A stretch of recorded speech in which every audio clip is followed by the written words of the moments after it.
Altogether, the Son of Man came to serve and to give his life as a ransom for many. Alleluia, alleluia, alleluia. The Lord be with you. And with your spirit. A reading from the Holy Gospel according to Luke. Glory to you, O Lord. An argument arose among the disciples about which of them was the greatest.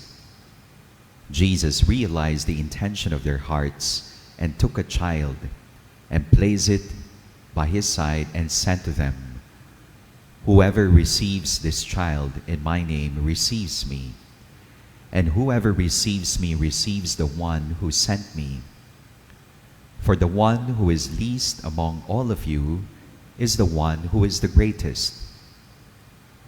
Then John said in reply, "Master, we saw someone casting out demons in your name, and we tried to prevent him, because he does not follow in our company."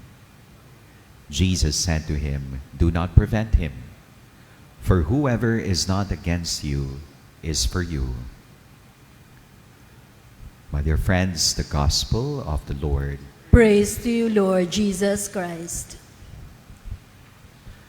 Good afternoon, sisters and brothers in Christ. Peace and blessings to everyone. One of the deepest desires of the human heart is for us to enter the kingdom of heaven, or to belong to the kingdom of God here on earth.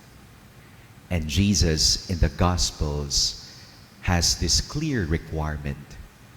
We must possess the heart of a child.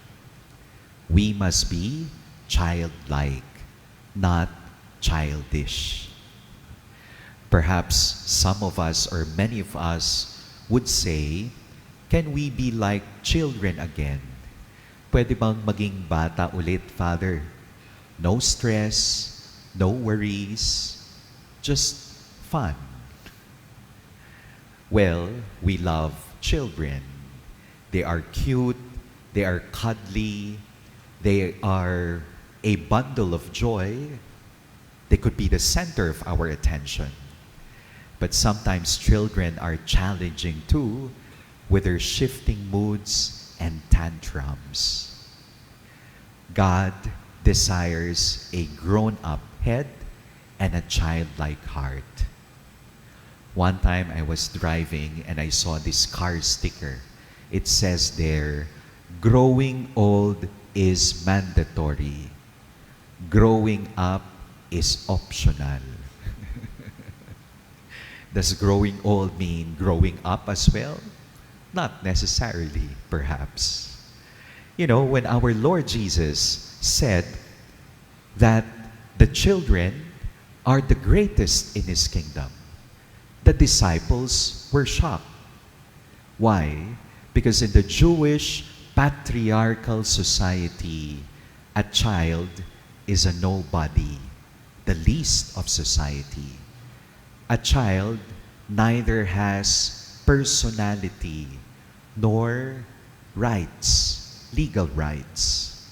And a child during the time of Jesus is virtually a slave until a child assumes legal rights, and that includes the right to inheritance. Para ang sinasabi lamang ng Panginoong Jesus sa mga disipulo, iba mag-isip ang Diyos. God does not think like man. Sa mundo na ginagalawan natin, ang pamantayan lagi, there is no way but up, upward mobility. But in the kingdom of God, it's the other way around. The only way up is to go down.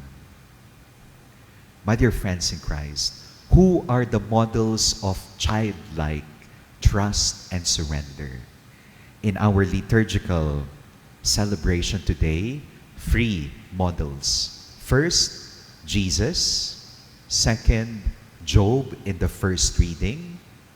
And third, Saint Jerome, whose memorial we celebrate today. The first model of childlike humility is Jesus.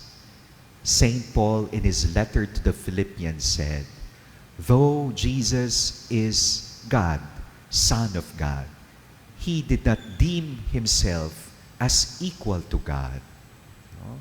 He emptied himself in utter obedience, humility, surrender."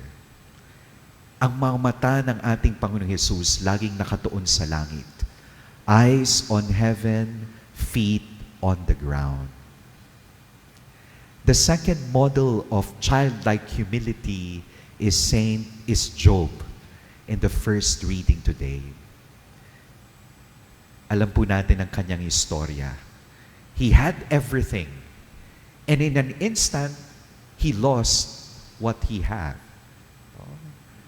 Livelihood, loved ones, the uncertainty of life, the volatility of life, the hostility of life, the fragility of life, the brevity of life. Maaring ngayon, you have everything. Bukas sa makalawa, lahat ng meron ka, mawawala. Pero si Job, he remained faithful to the Lord, like a child trusting his parents.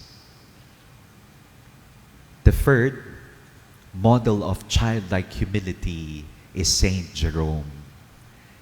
Saint Jerome is a mystic, doctor of the church, translator of the Bible into Latin. He is a saint. He is a scholar. But Saint Jerome has to grapple also with his pride. Mainitin ang ulo, palaaway, harsh temperament, impatient with people.